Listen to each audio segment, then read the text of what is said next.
नमस्कार दोस्तों, स्वागत है आपका एक ऐसी कहानी में जो न केवल परंपरा की गहराई को छूती है बल्कि उस आस्था, उस प्रेम और उस भाव को भी जगाती है जो पीढ़ियों से हमारे दिलों में बसता आया है।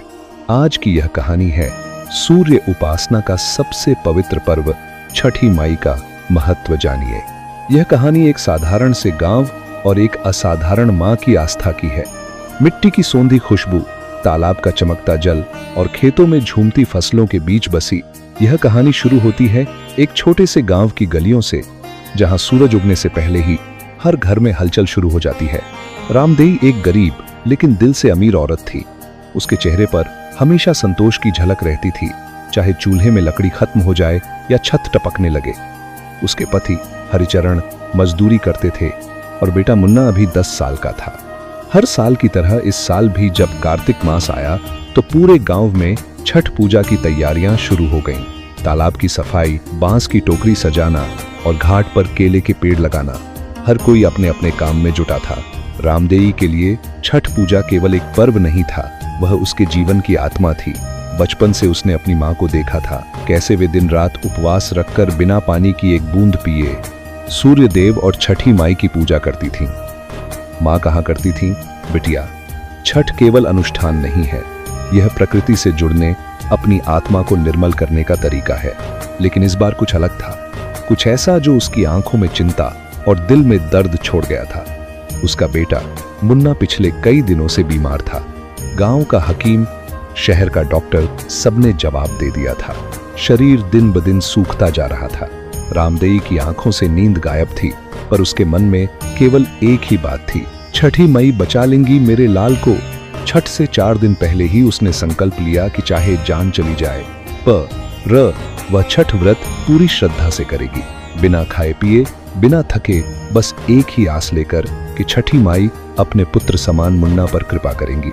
गांव की औरतें अक्सर उसे देख कहती, रामदेई, तू बहुत कमजोर है, व्रत मत कर, पहले खुद को देख।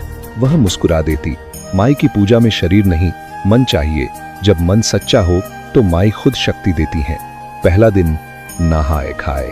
रामदेई ने नदी में स्नान किया, घर लौटकर मिट्टी की चौकी पर बैठी, चूल्हे पर शुद्ध घी में कद्दू भात बनाया। पूरे घर में उसकी खुशबू फैल गई। उसने सबसे पहले प्रसाद अपने बेटे मुन्ना के सिरहाने रखा, फिर खुद प्रसाद खाया। उसके चेहरे पर अजीब सी शांति थी, जैसे उसे यकीन हो कि माई ने उसकी बात सुन ली है। दूसरा दिन खरना।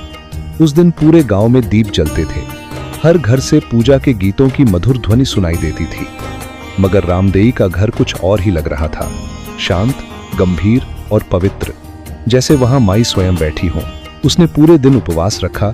शाम को जब चांद निकला तब मिट्टी के दिए जलाए और हाथ जोड़कर कहा, माई, आज आपके चरणों में अपनी सारी थकान, सारे दुख अर्पण करती हूँ, बस मेरे बच्चे पर दया करना। मुन्ना बिस्तर पर लेटा था, पर मां के चेहरे की आभा देखकर हल्की मुस्कान ले आया। उसकी आंखों में पहली बार उम्मीद की चमक थी। तीसरा दिन संध्या अर्घ्य। पूरे गांव के घाट पर दीपों की कतारें सजी थीं। तालाब का पानी सुनहरे रंग में नहाया हुआ था। महिलाएं सिर पर डाला उठाए गीत गा रही थीं। केलवा के पात पर उगेलन सूरज देव। रामदेई भी उसी भीड़ में थी, नंगे पांव, कांटों और कंकड़ों से भरे रास्ते पर चलती हुई, पर उसके चेहरे पर दर्द नहीं, केवल भक्ति थी। उसने डाला सिर पर रखा और घाट के पानी में उतरी। ठंडा पानी उसके पैरों को छूता, पर उसके मन को तपस्या की गर्मी मिलती।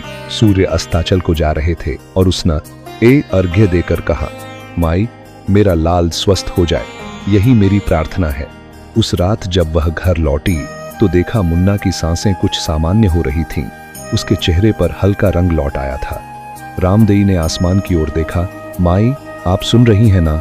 अगली सुबह अंतिम दिन उषा अर्घ्य। जब अंधेरा और उजाला मिलते हैं, जब सूर्य की पहली किरण धरती को चूमती है, तब छठ का सबसे पवित्र क्षण आता है। तालाब के घाट पर हजारों दीप जल रहे थे। औरतें जल में खड़ी थीं, उनके चेहरे पर भक्ति का तेज और आंखों में आसमान की गहराई थी। रामदेई भी वहां पहुंची, डाले में ठेकुआ, केला, नारियल रखे। सूर्य की पहली किरण जब उसके माथे पर पड़ी, उसने दोनों हाथ जोड़ लिए और कहा, माई, आज मेरे बेटे की सांसों में नई सुबह भर दो। इतना कहकर उसने सूर्य देव को अर्घ्य दिया। उसके आंसुओं में आस्था थी और उस पल उसके घर के भीतर एक चमत्कार हुआ। मुन्ना जो कई दिनों से अचेत पड़ा था अचानक उठ बैठा। उसने पानी मांगा और पहली बार बोला, अम्मा। पूरा गांव दौड़ पड़ा। हर कोई कह रहा था, देखो छठी मई का चमत्कार हुआ। रामदेई जब पूजा के बाद घर लौटी तो बेटे को जीवित देख उसकी आंखों से आंसू झरझर गिरने लगे। उसने मुन्ना को गले से लगा लिया। माई ने तेरी सांसें लौटा दी बेटा, ये जीवन माई की देन है। उस दिन गांव के हर व्यक्ति ने देखा कि आस्था में कितनी शक्ति होती है। वह केवल पूजा नहीं थी, वह मां की ममता, विश्वास और प्रेम की पराकाष्ठा थी। रामदेई ने छठी माई के सामने दीप जलाकर कहा, माई जब तक प्राण है मैं हर साल आपका व्रत करूंगी, क्योंकि आपने सिखाया कि जहां भक्ति सच्ची हो वहां असंभव कुछ नहीं। सालों बाद जब मुन्ना बड़ा हुआ, शहर चला गया, तो भी हर साल कार्तिक महीने में वह लौट आता। मां के साथ घाट पर जाता, वही गीत गाता, वही डाला उठाता। उसके लिए यह केवल पर्व नहीं था, यह उसकी मां की ममता की जीवित याद थी। दोस्तों, छठ केवल व्रत नहीं है, यह प्रकृति और इंसान के रिश्ते की याद दिलाता है। यह बताता है कि जब हम सूर्य, जल और धरती की पूजा करते हैं तो हम वास्तव में जीवन के हर स्रोत को धन्यवाद कह रहे होते हैं। मां की आस्था और प्रकृति की कृपा मिल जाए तो जीवन में कोई अंधेरा टिक नहीं सकता।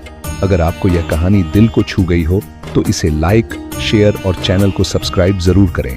मोरल: सच्ची आस्था वह शक्ति है जो असंभव को भी संभव बना देती है।